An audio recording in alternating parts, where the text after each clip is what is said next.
In the opening scene, the Yolum are seen outside the mansion, cleaning up and taking care of the vegetation. Inside, Koltok summons two Yolum, one of them being Evan, and asks if his bath is ready. The Yolum confirm, so he undresses and gets in the bath. Koltok again requests a special substance known as Saragon oil that he's particularly fond of. Koltok states that Saragon oil is rare and very difficult to obtain. During that time, when one of Yolum brings the substance, he trips and falls, ruining the Saragon oil. Koltok gets furious and hits him with a powerful strike, causing the Yolum to die instantly. Evan is stunned by what he sees when Koltok orders him to clean the mess up. Evan obliges. After that, Koltok asks Evan when he's leaving for rejuvenation training, to which he answers it to be today. Koltok states that he doesn't care about him leaving, but acknowledges the fact that Evan has served him the longest.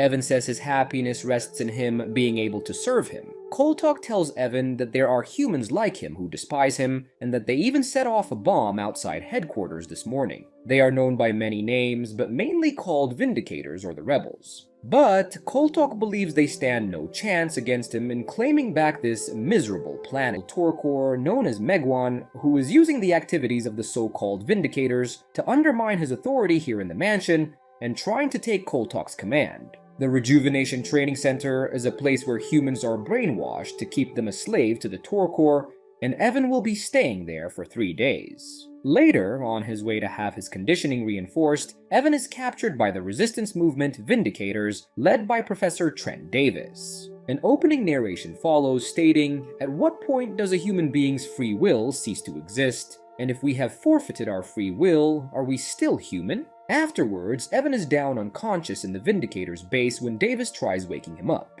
Davis steps on Evan's hands, but to no avail. He then drags him and throws Evan across the room, but still gets no response. Davis continues to beat him up, but Evan is completely vegetative and unresponsive to them. Not even experiencing pain or Davis cutting his wrist will make him flinch. But Davis persists in his actions. He asks Evan to acknowledge him, saying, "I'm real, a human being just like you." The Torkor conditioned him to ignore pain, to pretend it wasn't there. Davis says he wants Evan to not ignore but feel it. He wants him to rejoin the human race. Meanwhile, Evan's wife Jill is watching him through a unidirectional perspective glass. While Davis is threatening Evan, another member of the Vindicators stops him, telling him it's enough. The man suggests he should talk to him instead, so Davis leaves. The man picks Evan up and tells him he's going to be alright. He then takes him to a bed so he can lay down for a while. In the glass room, Jill is horrified by what she witnessed and tells Davis she never thought deprogramming was this brutal.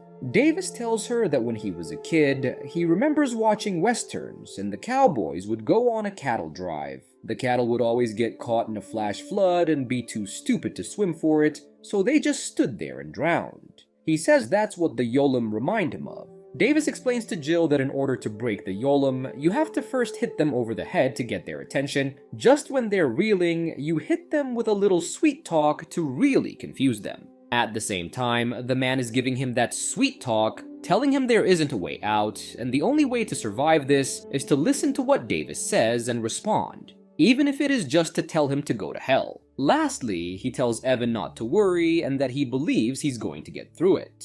While resting, voices of Koltok and Davis go through Evan's head. The man returns to Davis and tells him he might not be able to crack Evan, but Davis is confident in his ways and bets him hefty amounts of money as a joke, because money doesn't have value anymore. The man reminds him that they only have 3 days to break him and put him back together again before Koltok finds out Evan's missing.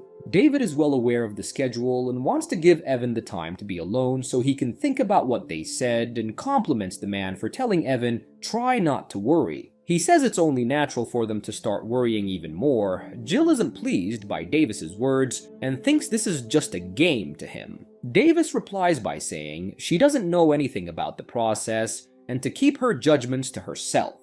Davis thinks that what he said about Evan's master will start eating him up. The idea of doing something against the master's wishes is enough to scare him, and pretty soon he'll get the urge to escape, run back to Koltok and beg for forgiveness. It's all part of his conditioning. After some time, Evan wakes from his sleep and curiously looks at the mirror. Davis explains to them that there are no mirrors in the Torkor's house, they have no use for them. The Torkor are vain about their possessions and their accomplishments, but not about their looks. As Evan comes closer and closer in the mirror, discovering what he looks like, he suddenly starts to have hallucinations about him bleeding from every part of his body, and shortly after, Evan passes out.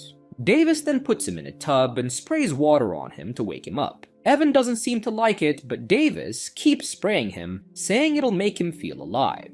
After that, he throws him a towel to dry himself up and new clothes to wear. When Davis gives his old servant clothes to the man and tells him to burn it, Evan snatches it from him and starts to run in an attempt to escape. Davis has the man sound the alarm, as Evan wears his old clothes back, and on his way out through a door, he comes face to face with his wife, Jill, and freezes. She calls him by his real name, Evan, and not long after, he is captured and brought back by the security guards. Davis ties his arms and legs to a chair in a room with a TV in front of him. Davis asks him what it is exactly that he loves about his master, Koltok. The man turns on the TV and shows him Koltok's face, and says it can't be his looks. He asks what it is that makes him want to serve him without question, and plays Koltok's voice, saying could it be his voice? And after that, multiple TVs turn on with Koltok's voice playing, and Evan starts to hear a screeching noise. Davis turns the TVs off. David tells Evan that during Bliss training, they condition him so that when he hears them,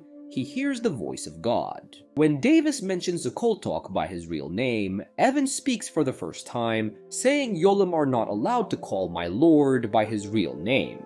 But David tells him that he's not Yolam, nobody here is Yolam. Evan speaks again saying, I am Yolam. David tries to assure him that he isn't, not deep inside. He tells him that even if he doesn't remember, there was life before the Torkor, and shows him a news report from when the alien invasion first began. David says that the invasion happened less than 2 years ago by their calendar, that the aliens came and nearly wiped out the human civilization that lasted for over 2,000 years. A civilization of people, human beings like you and me. David states, it wasn't a perfect world by any means, but it was our world. The joy we were able to feel was our joy. The pain we suffered was our pain. The Torkor took all that away from us, destroyed it. At the same time, a video of the life of a human civilization is playing on the television. The Torkor killed millions, and millions more were shipped off the planet somewhere else. Those still alive here on Earth, those who didn't escape to the underground, they turned into the Yolam. Evan still seems unconvinced as he utters that Yolam is his only reason for being, that my lord is everything to him. He says my lord is all-knowing, and he's truly blessed to serve him. He says the line he told Koltok the day he left, I know that my happiness rests in being able to serve him. Davis continues his persuasion by telling him that before the Torkor took over, he had a life, and with that life a name, the name he was born with, and at that moment, Evan starts to come back to his senses and utters his real name, Evan. Upon hearing that, Davis is delighted and leaves with the man after they open a tape that Evan made for Jill, back when he was in the military fighting the alien invasion. In the tape, Evan says that things are not looking good because they don't know who or what they're fighting. The weapons these invaders have are beyond anything they can conceive. Lastly, Evan says he misses Jill and that he doesn't know if they'll ever see each other again, with his last words being, I will always love you. Shortly after, Jill comes into the room and tells him she never thought they'd see each other again either. She says that she hates what they're doing to him in the process of deprogramming. Jill lets him know that she had no idea what it really entailed, and that she's not proud to be a part of it.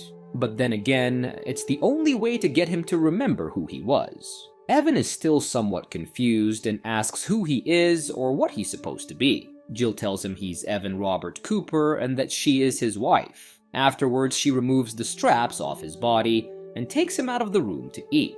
She made chicken, and Jill tells Evan that it tastes very good. Jill then asks him to try it for her, so he picks up his knife and fork and takes a small bite.